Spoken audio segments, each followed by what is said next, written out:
You thought you'd seen the last of Nadine Dorries when she skipped off into the sunset of ministerial and MP life. But no, Nadine Dorries is still around because she's got her thundering book, her new oeuvre, her, well, I was going to say ghost-written manuscript, but I suspect it's the words of others that she's dutifully transcribed.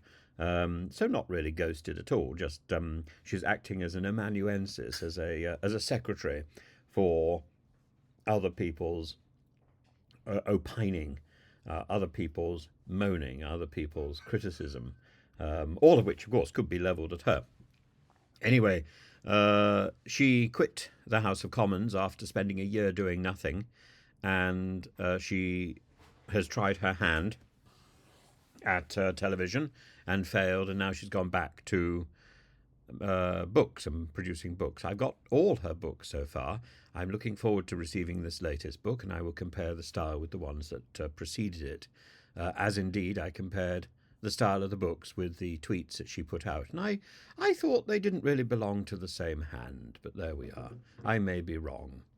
So the publication for her new book will be very close to the King's first speech on November the 7th. And she quit government in September, and she quit as an MP this month, accusing Rishi Sunak of abandoning the fundamental principles of conservatism. Well, I think they were abandoned some time ago, along with the principles of good government. And the ministerial code says that ministers who wish to publish their memoirs are required to submit the draft manuscript in good time before publication to allow the Cabinet Secretary to conform to the principles set out in the Radcliffe Report of 1976. But it's only courtesy that compels people to do this, because, of course, they're no longer ministers, they're no longer MPs, and they can do really whatever they like, I suppose.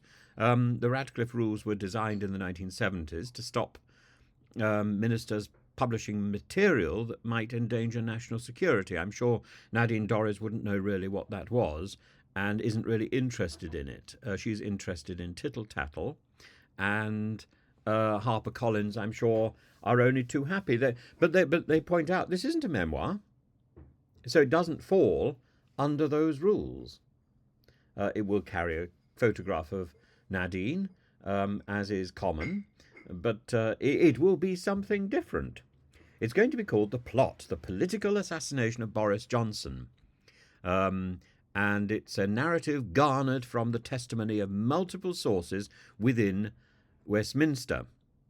The publishers say we can confirm the publication date remains November the 9th.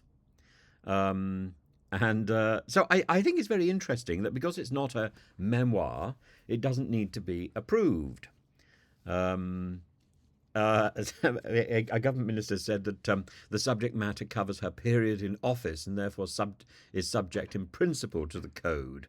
All former ministers have submitted manuscripts for checking by civil servants against the 3 grounds set out in the Radcliffe Rules. She hasn't submitted a manuscript, so we don't know whether it contains material that would fall under the jurisdiction of the rules. We don't know. We have to wait until publication. So it's all very exciting. She's playing a Boris, really.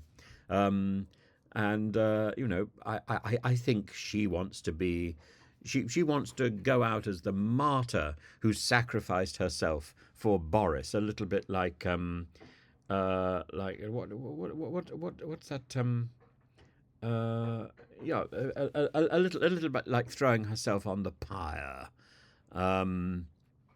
Apparently, since 2017, 24 books have been reviewed under the Radcliffe Rules, including those of David Cameron and Matt Hancock. I've read both of them. Bland and bland, but maybe Nadine Dorries will be more titillating.